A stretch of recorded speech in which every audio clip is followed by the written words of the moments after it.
We need to talk.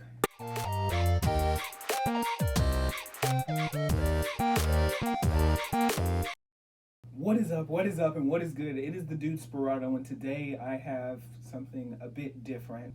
This video is going to give you a bit more clarity about me and my motives with this channel and what I plan on doing in the future. So like I said earlier, I need to establish something that I should have established a long time ago with this channel. I am a Christian. This entire channel situation isn't just about RC cars and stuff.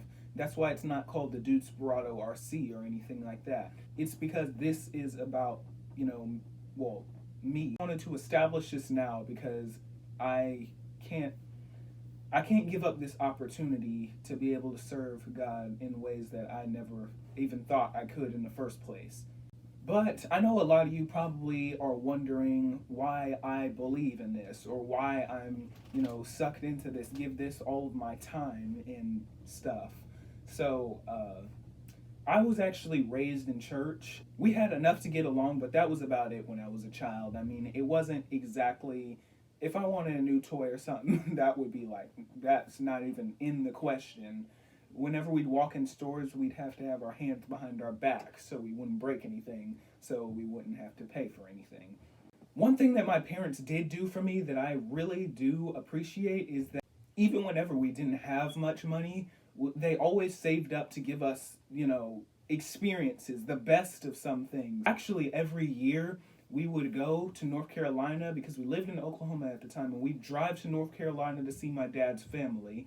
And on the way there, we'd stop at really nice hotels like the Embassy, the Peabody in Memphis, Tennessee. And we made a lot of good memories there. But I just want to get something straight. It's just we were not qualified at all to be in there. We were just, we had saved up the amount of money to do that, and we did it. And so one specific time that we went to North Carolina, we had a good time, we stayed with the family, and then we started coming back, and we made it all the way to Arkansas, and we ran out of money. Now, me being as young as I was, I didn't understand the magnitude of the situation. I remember vividly, we were at this hotel, I was in the back seat, and I can see out of the window my mother just crying because, she'd keep on looking in the bank account and there was nothing there, like nothing. We couldn't eat on the way back. We probably had enough money for gas, but that was about it. So we did end up staying the night there only because a miracle happened. My mother and father were not as grown in faith as they are now back then, but they knew to pray and they knew to take us to church. That day, my parents just kept checking the bank account, and soon enough, I don't remember the exact amount, but a lot of money was put into the bank account out of nowhere. It was probably over $1,000, I'd assume. We had enough money to get home, eat out, do all those things, and still have some left over. And that was just something that I'll never forget. They will definitely never forget. And, that's just one of the things that really stirred me.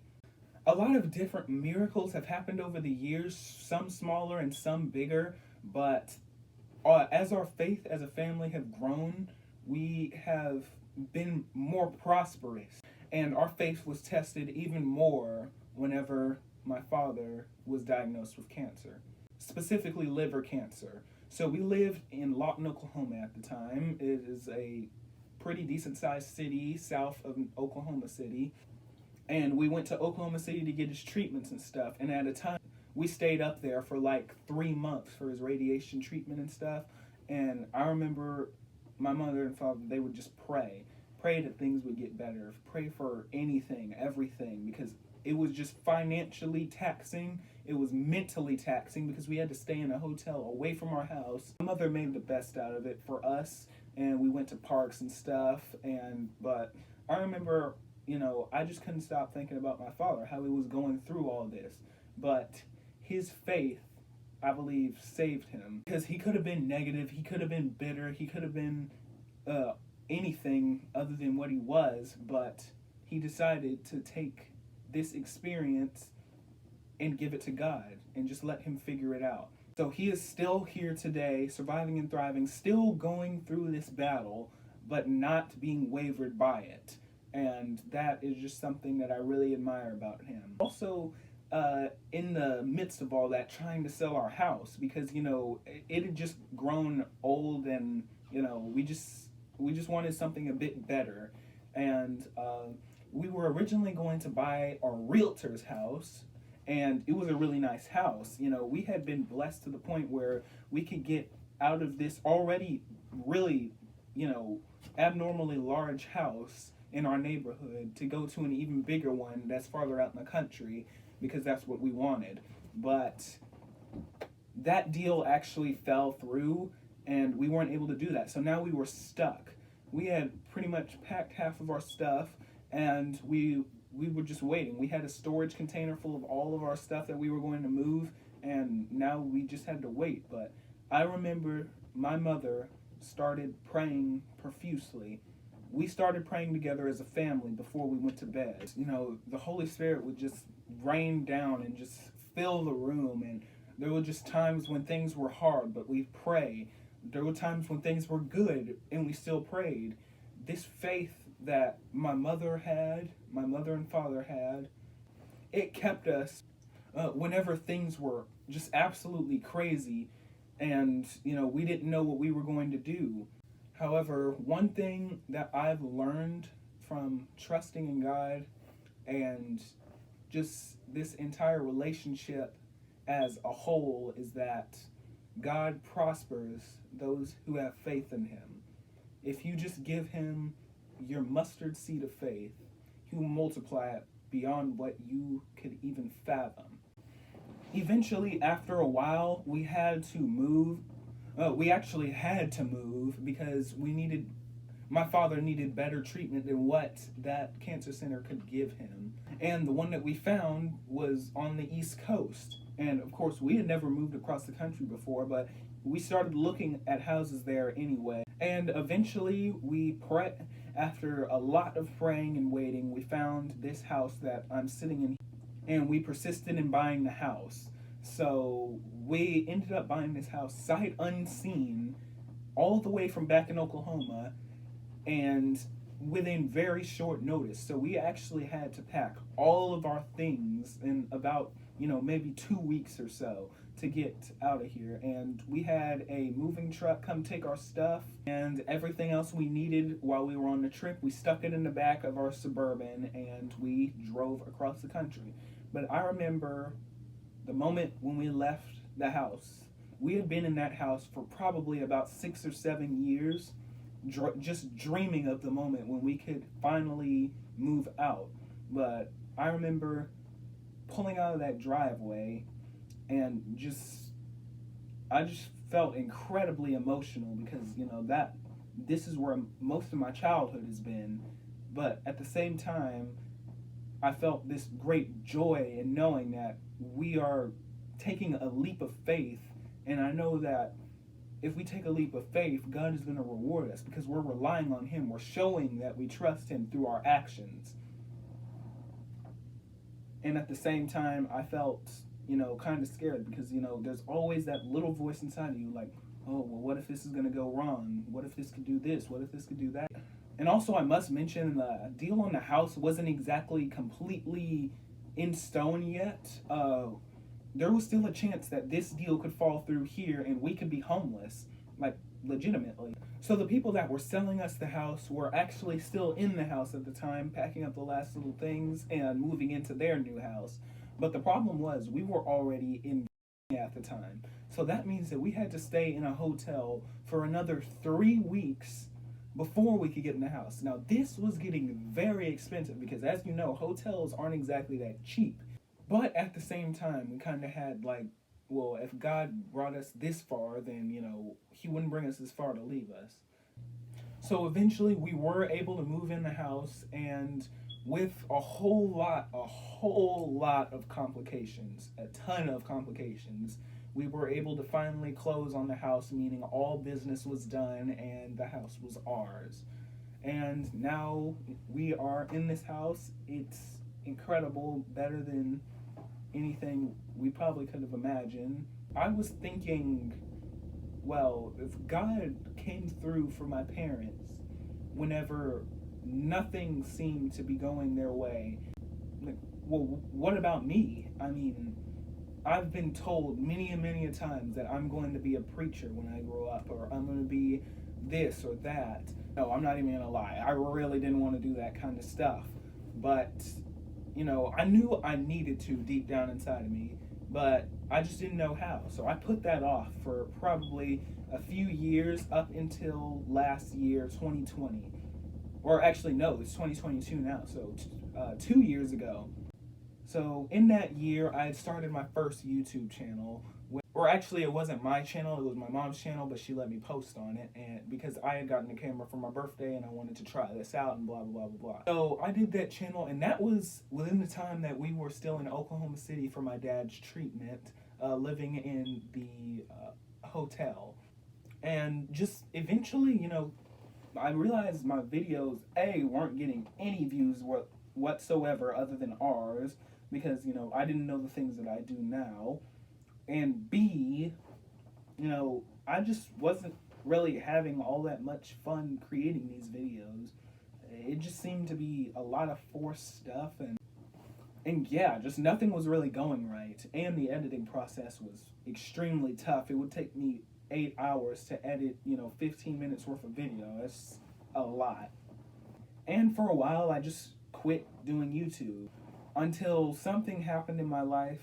I'm not exactly going to specify, but my testimony's for another day. I had an event in my life that pretty much brought me to my knees before God, because my self-esteem was at its lowest. I was very good at masking it, but, deep down inside, I was just having this confliction in my spirit. And one day, well, I had actually done this before, but I flipped open my Bible and I landed on a random page, and please get out. I had flipped to a random page and I got exactly what I had needed. Like, it was just a godsend. Just exactly what I needed, when I needed it, how I needed it. It was just divine. And through that dark place in my life, I was able to know that God was still there, watching me, forgiving me if I would just ask. That grew my faith tremendously, to the point where I am now. But now that I've seen what God can do, and what He's willing to do, and what He still does today, it's a no-brainer for me. So during this time when I was reading my Bible and stuff and getting to know God better, I didn't even pray for this, but God knew what I had been envisioning for so long. And, well, for my birthday, I got an iPad, which I'm recording on right now. From my background that I just told you about, and, where I am right now, I still don't have a phone, but I just never believed that, I could have my own iPad. Some people would be like, that's his first iPad. I've had like 5. But, I was surprised that I got one at all. But eventually I realized it was for my schoolwork. But I also got to use it for, just recreational stuff. Like, I could download an app if I wanted to, blah, blah, blah. And eventually, it was my birthday, so I asked my mom if I could start a YouTube channel, and she said yes. And me and my brother, we found this little app called GarageBand. I'm pretty sure you've heard of it. And we made some music, hence why there is music at the beginning of my channel uploads. And after a while, my brother started working. We didn't have time to make songs and all that stuff. And it had to have been around August of the next year, 2021, that I had realized that, my dreams that I had of being a YouTuber and all that stuff, this could actually happen. Like, what if I actually did try? What if I actually put everything I have into this and give it a shot? I mean, what's the worst that could happen? So I made a decision to start making videos, but I never really got around to it until I got this thing. Because what I needed was content, and I didn't really have any of that. But this is something I love to do, build RC cars and stuff like that. So I decided to make a hobby, themed YouTube channel. So that brings us to about maybe a month ago. At that point, I didn't have any of this stuff. So I was just wondering, praying, how am I going to start a YouTube channel with nothing, what are they going to want to click on my videos for? So I just decided, hey, I made it this far, I might as well just trust him again, see what happens. And he didn't let me down. Everything you see here in this entire setup, I got for free. The only thing that I bought was this light strip right here, and I got it on clearance. And of course, I bought the mods for the RC car, but a lot of these cosmetic mods I made were free. And also this lamp that I'm using, yeah, I got this for free also. The first video that I posted now has over 200 views, which, for me back then, just starting that, it was just mind-boggling. So, through all of that, I've just learned to trust God, because he'll let you know by his actions if you're doing the right thing. Sometimes he'll, sometimes I can't even explain it, because sometimes he won't show himself to you just to test your faith. And I had to go through a few periods like that too. But, where I am right now, he talks to me every day through this Bible right here. I had it for 6 years. It was collecting dust on the shelf until I had made that decision to read it, and now almost every page has got some sort of marking on it.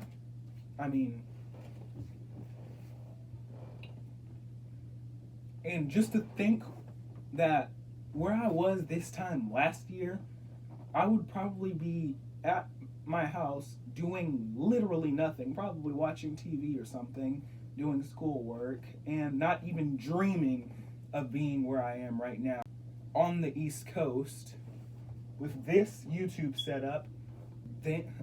Considering where I was 2 years ago, where I'd probably be watching TV doing absolutely nothing and not even dreaming about the stuff that I do daily now, I can live it out. I have all of these resources, and I figure, why not use it to glorify God? Because, he's the reason I'm here right now. So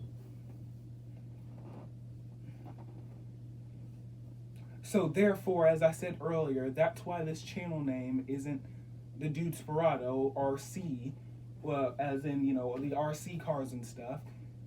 It's gonna be primarily about me and my hobbies, which is an extension of me. And fortunately, this is my hobby as of right now, but this is subject to change, because I do plan on switching over to more vlog-based content whenever, I move out or stuff like that. But for the time being, this is what I can contribute, and this is what I do.